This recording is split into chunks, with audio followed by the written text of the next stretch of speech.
자, 여러분 반갑습니다. 별난 경험 없이도 합격하는 자소서 팁 특강을 진행하게 된 총괄 저자 그리고 유일한 저자 권준영입니다. 혼자 썼어요. 자, 여러분들 이와 관련해서 이제 이 팁 특강을 진행을 할 건데요. 여러분들 파트 3에 대한 얘기들을 지금 하고 있습니다. 파트 3은 여러분들 이제 다른 팁강에서도 제가 얘기를 했지만 파트 3의 핵심은 어쨌든 기업들이 특정해서 물어보는 키워드들이 있다. 그래서 우리 대표적으로 창의 경험 쓰세요. 도전 경험 쓰세요. 이런 것들이 기업이 특정한 키워드를 가지고 우리에게 물어보는 방식이죠. 그래서 7가지를 반드시 선제 세팅을 해야 된다. 그리고 그 7개 경험을 이렇게 미리 준비해 두는 게 좋다. 지금 그런 내용들이 책에 꽤 많이 담겨 있는 것이죠.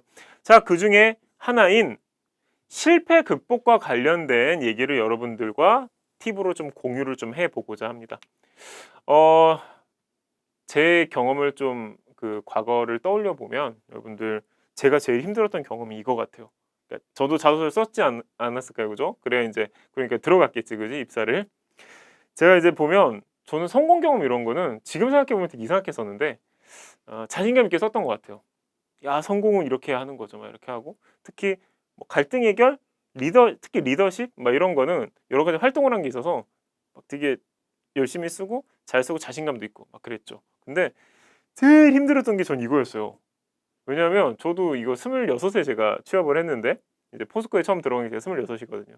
들어갔는데 이제 들어가려고 막 이제 지원서를 쓰면 26에 그렇게 큰 실패가 없더라고요. 제 인생을 돌아봐도. 물론 사소한 실패는 되게 많죠. 그럼 가령 뭐 예를 들어서 원하는 대학을 진입에 실패하거나 뭐 그런 것들이 실패할 수 있는데 뭐 그렇다 그래서 대학을 또 완전히 또 뭐 그렇게 간 것도 아니고 그렇다고 그래서 무슨 뭐 특별한 뭐 여기서 연애 얘기를 할 수도 있는 것도 아니고 그러니까 말할 게 없어서 정말 힘들었던 기억이 있습니다. 그래서 실패 후보와 관련돼서는 여러분들도 진짜 고민이 많을 것이라고 생각해요.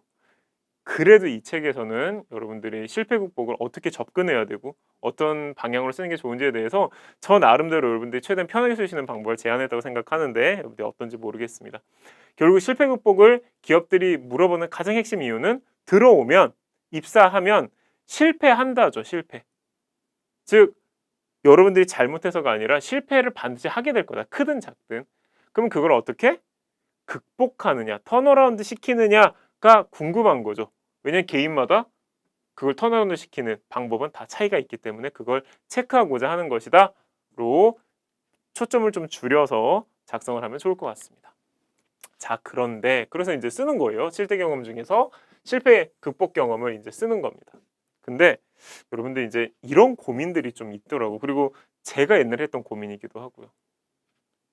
근데 실패 극복을 어떻게든 찾을 수는 있겠죠. 사실 뭐 사소한 것도 된다는 의미니까. 그래서 이제 우리가 얘기가 가능한 게 뭔가 내가 그래도 열심히 몇 달을 기대하고 어떤 활동을 했음에도 얻지 못했다라고 주장하거나 아니면 그래도 모든 자원을 투입해서 뭔가를 했는데 잘 안 됐다. 중간에 예상을 벗어났다. 이런 것도 다 쓸 수 있는 것이죠.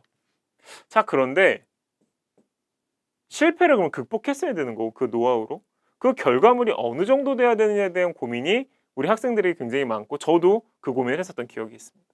그래서 제가 이상적으로 보면 사실 이 얘기가 맞죠. 이상적으로 보면 처음에 목표하고 계획한 대로 싹 달성을 한 거 그게 제일 좋죠.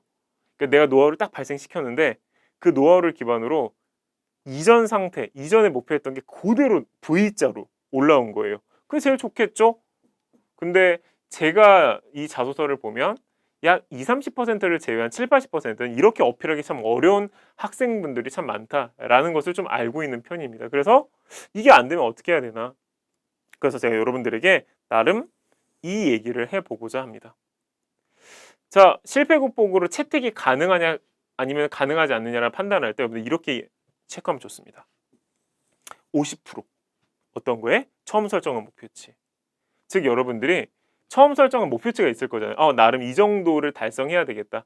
아니면 이것만큼은 내가 인정을 받아야 되겠다 등등이 있었을 거예요. 그러면 나름 여러분들이 그 처음 설정한 목표치에 그래도 아주 원만하게 절반 이상은 달성했다라고 주장할 수 있다라고 한다면 실패 극복 경험을 여러분 쓸 수 있습니다.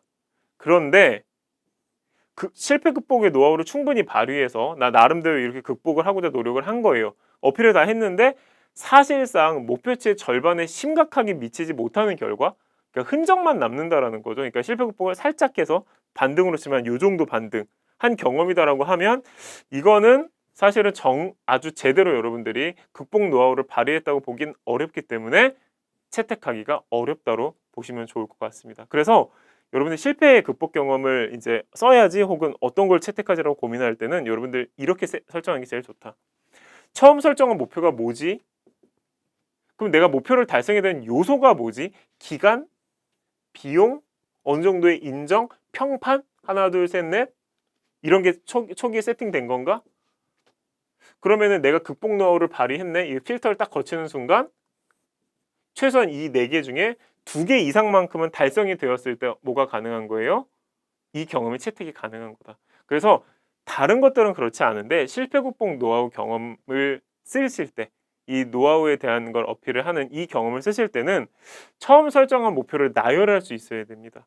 그냥 A 플러스가 아니라 A 플러스를 누구와 어떤 방식으로 어느 기간에 그죠?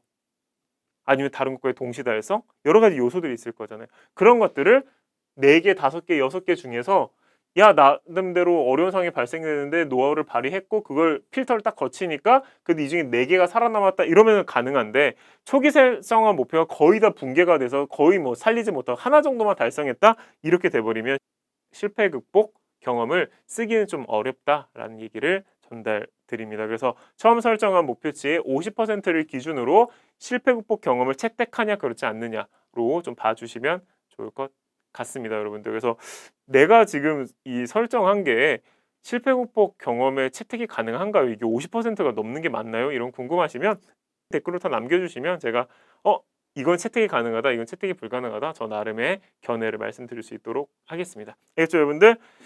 자, 여러분들 여기까지 이제 왔다고 하면 책의 한 70% 이상을 소화를 한 겁니다.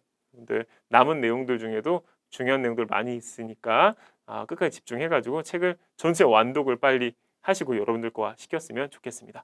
저는 또 다른 팁 강의와 다른 강의를 통해서 또 여러분들을 찾아뵐 수 있도록 하겠습니다. 여러분들 긴 시간 동안 듣느라 고생 많았습니다. 고생했습니다, 여러분들.